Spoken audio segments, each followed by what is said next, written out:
Tirunelveli special கூட்டாஞ்சோறு செய்யலாமா? கூட்டாஞ்சோறு செஞ்சுட்டு நம்ம வீட்டில் எல்லாருமே சேர்ந்து ரவுண்டாக உட்காந்து வச்சு சாப்பிட்டு பாருங்கள். அதோட ஃபீலே தனி தான்.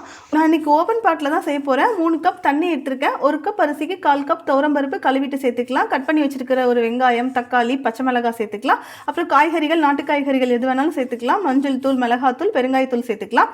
2 ஸ்பூன் சீரகம், 4 பல் பூண்டு, 5 சின்ன வெங்காயம் 1 பாதியமாக தட்டிட்டு சேர்த்துக்கலாம். தேவையான அளவுக்கு உப்பு, ஃப்ரெஷ்ஷான கருவேப்பிலை சேர்த்து இதை நல்லா மிக்ஸ் பண்ணிவிட்டு மூடி போட்டு வச்சிடலாம்.